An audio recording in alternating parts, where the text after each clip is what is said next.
कैसे हैं आप सभी? मैं आशा करती हूँ आप सभी लोग स्वस्थ एवं प्रसन्न होंगे।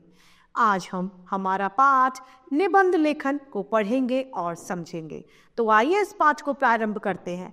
यह है हमारा पाठ 23 निबंध लेखन। निबंध क्या है? किसी एक विषय पर अपने विचारों को श्रृंखलाबद्ध ढंग से लिखित रूप से प्रस्तुत करना निबंध लेखन कहलाता है। यानी किसी एक विषय के ऊपर उसको श्रृंखला के अनुसार लिखना, उस विषय के बारे में ही निबंध लेखन कहलाता है। निबंध की सीमा। निबंध की कुछ सीमा होती है, जिसमें निबंध एक पृष्ठ का भी हो सकता है और एक पूरी पुस्तक का भी। मध्यम कक्षाओं में 250 शब्दों से लेकर 300 शब्दों तक निबंध लिखना पर्याप्त माना जाता है। निबंध के भेद। सामान्यतः निबंध वर्णनात्मक, विचारात्मक, वर्णनात्मक, विवरणात्मक, विचारात्मक, इन 3 श्रेणियों में बांटे गए हैं। अर्थात निबंध के 3 भेद होते हैं। जिसमें वर्ण को प्रधानता मिलती है वह वर्णनात्मक निबंध, जैसे कि किसी स्थान या किसी मेले का वर्णन। विवरणात्मक में निबंध में घटनाओं को अधिकतर बताया जाता है, जिनमें यात्रा विवरणों और वन्य जीवों का वर्णन। विचारात्मक में अच्छे बुरे पहलुओं पर विचार रखना, जैसे सत्य भाषा, भाषण, शिक्षा की उपयोगिता, विज्ञान वरदान है इत्यादि। 3 भेद होने पर भी कोई भी निबंध वर्णन, विवरण और विचारों का समन्वय होता है। इसकी मुख्यता होती है, उसी के आधार के भेद होते हैं। निबंध के भाग। निबंध के 3 भाग होते हैं। पहला आरंभ, मध्यम और अंत। आरंभ किसी आकर्षक दृश्य, घटना या किसी महत्वपूर्ण पहलू से किया जा सकता है। मध्य में पूर्ण वर्णन, विवरण और विचार श्रृंखला रखी जा सकती है। निबंध का अंत सारे निबंध के निचोड़ के रूप में या थोड़े प्रभावपूर्ण शब्दों से किया जा सकता है। हम कुछ निबंध यहाँ पर दे रहे हैं उदाहरणों के लिए, आप देखें। पहला है हमारा विषय मित्रता। इस पर निबंध लिख रहे हैं।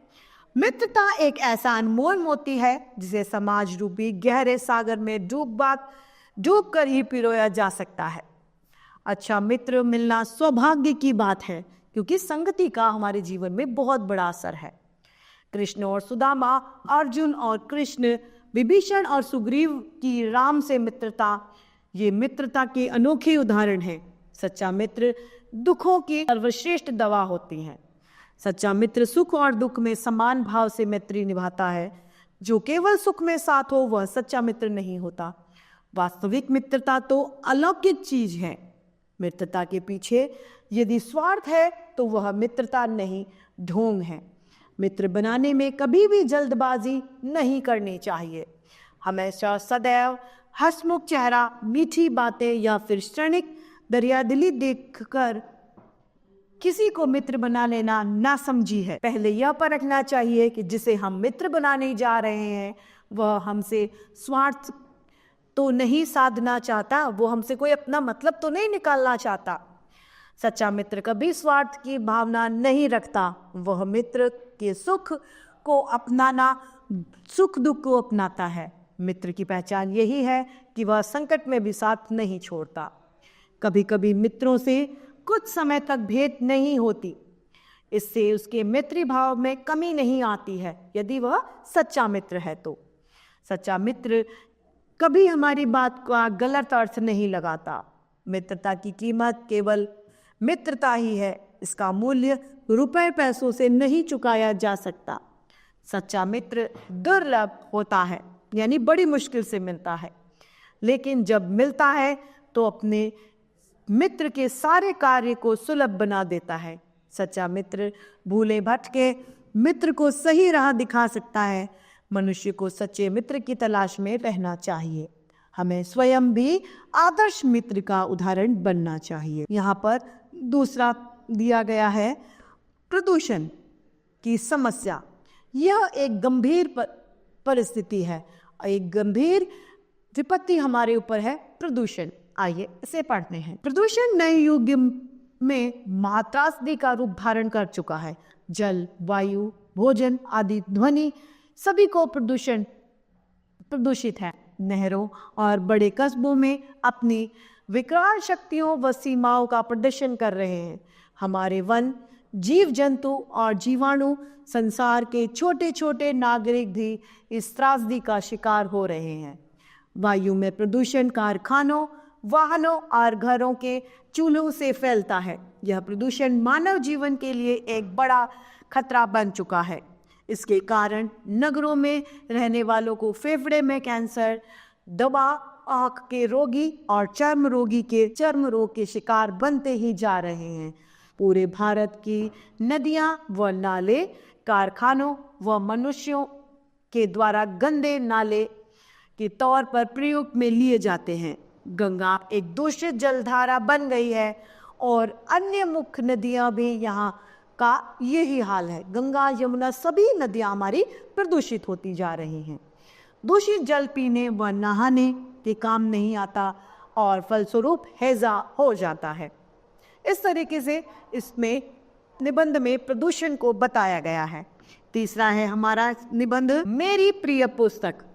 इस निबंध में पुस्तक की कुछ बातों को दर्शाया गया है। आइए इसे पढ़ते हैं। पुस्तक का मनुष्य के जीवन में बहुत महत्व है।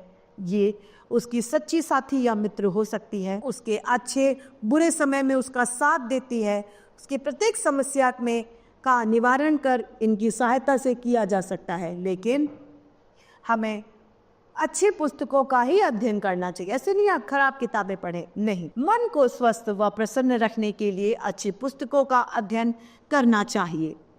अच्छी पुस्तकों के ज्ञान से मानव की मानसिक और बौद्धिक शक्तियों का विकास होता है। मैंने भी अपने ज्ञान में वृद्धि करने व अपने ज्ञान पिपासा को शांत करने के लिए अनेक पुस्तकों का अध्ययन किया है। मेरी प्रिय पुस्तक रामचरितमानस में वे गुण विद्यमान हैं जो एक श्रेष्ठ पुस्तक में होने चाहिए।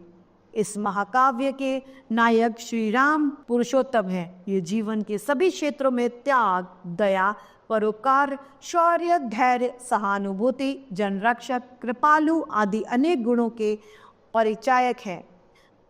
इसकी रचना का शुभारंभ संवत 1631 के मार्गशीर्ष की शुक्ला पंचमी को रविवार के दिन मानी गई थी तथा इसका रचना स्थान अयोध्या व काशी में है। इसकी भाषा अवधी है। यह एक महाकाव्य है जिसमें दोहे और चारपाई छंदों का प्रयोग किया जाता है।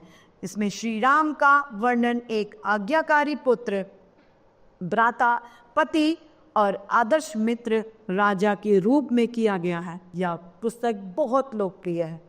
पाठ समाप्त होता है। आइए इसके अभ्यास कार्य को हम देखते हैं। पहला, सही विकल्प पर हमें सही का चिन्ह लगाना है। क, किसी एक विषय पर अपने विचारों को श्रृंखलाबद्ध ढंग से लिखित रूप में प्रस्तुत करना कहलाता है कहानी, अनुच्छेद, निबंध या सार। निबंध। ख, सत्य भाषण, शिक्षा की उपयोगिता, विज्ञान वरदान या अभिशाप कैसे निबंध हैं? यह विचारात्मक निबंध हैं। प्रश्न दूसरा है हमारा, रिक्त स्थान भरिए। निबंध के कितने भेद होते हैं? 3 भेद होते हैं।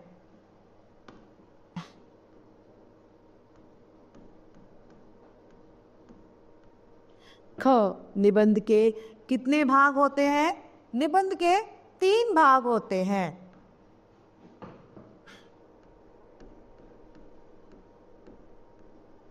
ख, निबंध के रिक्त स्थान में विवरण, वर्णन तथा श्रृंखला रखी जाती है। विषय में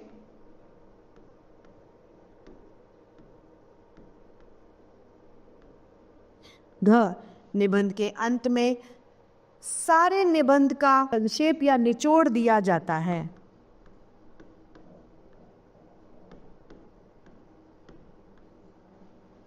प्रश्न तीसरा, निम्नलिखित प्रश्नों के उत्तर दीजिए। क, निबंध क्या है? किसी एक विषय पर अपने विचारों को श्रृंखलाबद्ध ढंग से लिखित रूप में प्रस्तुत करना ही निबंध कहलाता है। प्रश्न तीसरा, ख, निबंध के कितने भाग होते हैं? निबंध के 3 भाग होते हैं। ग, वर्णनात्मक निबंध का वर्णन कीजिए। वर्णनात्मक निबंध वह निबंध है जिसमें वर्ण को प्रधानता हो, वह वर्णनात्मक निबंध कहलाता है। जैसे किसी स्थान, किसी मेले का विवरण जो है वह वर्णनात्मक निबंध में आता है। तो इस तरीके से हमारा यह पाठ निबंध समाप्त होता है। मैं आशा करती हूँ आप सभी लोगों को यह पाठ भली भांति रूप से समझ में आया होगा। आज के लिए इतना ही, फिर मिलते हैं। धन्यवाद।